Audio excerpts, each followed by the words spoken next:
Assalamu alaikum Farweena.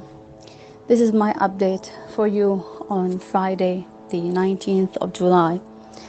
I just would like to tell you about how difficult it was for us in the last 2 weeks. On the 8th of July, we had a very difficult night before it. The bombing was very difficult. So in the morning, while we were evacuating, my father-in-law, Hajj Walid Khalid al-Husari, he was a renowned person in the Palestinian society in Gaza. He was a businessman and he was very famous in Gaza. While he was making this interview with Al Jazeera reporter, telling him that he asks Allah subhanahu wa ta'ala for this evacuation to be the last one for him, and that he's not going to evacuate south, and he's going to stay steadfasting on this land, and if Allah subhanahu wa ta'ala ever makes him die, he will die on this land. And he took his last breath in front of the camera and died. It was very difficult for us. It was a shock for us to see that my father-in-law, the strong man, the very good man, to die like this. Then later that day, we buried him in the land of the family. I mean, in our home. And then we had to evacuate the next day.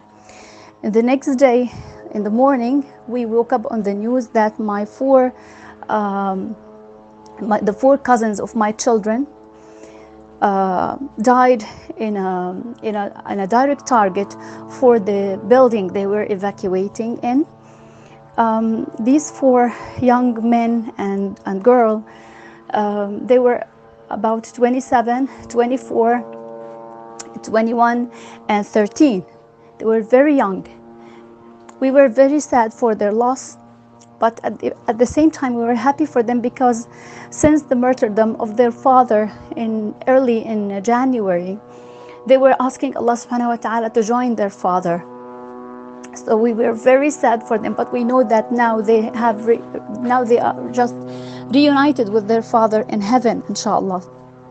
My children couldn't find this loss very easy, because their cousins were just like their siblings. They were very close to their cousins. In fact, my son Muntasir has no brothers, so his three cousins were just like his brothers. So this loss was very difficult for us. So after we buried the remains of these four youth, we moved to another place in Gaza. We stayed the night in a home, in a partially destroyed home. It was very dirty because its owners are in the south now. And then we moved to another house, then to another house. So it was a very difficult week at that time. I was on the verge of breaking down. That I asked Allah subhanahu wa ta'ala to make me die, to relieve me of this pain and from this tiredom.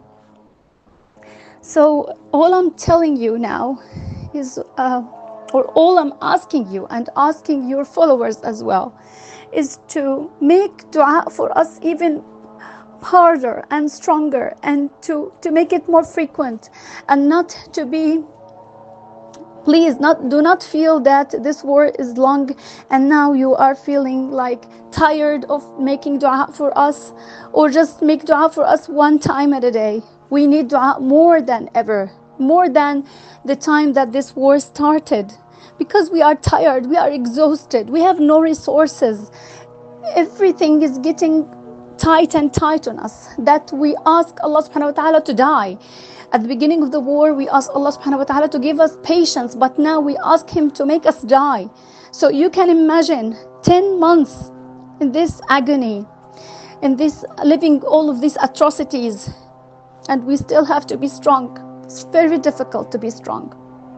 So please, everyone there, Muslims or non-Muslims, make dua to us, make a prayer to us in your own religion, in your own language. because this is a humanitarian cause. This is not an Islamic cause. We are humans, we are not animals, and we do not deserve to live like this or to lose our loved ones like this. Thank you.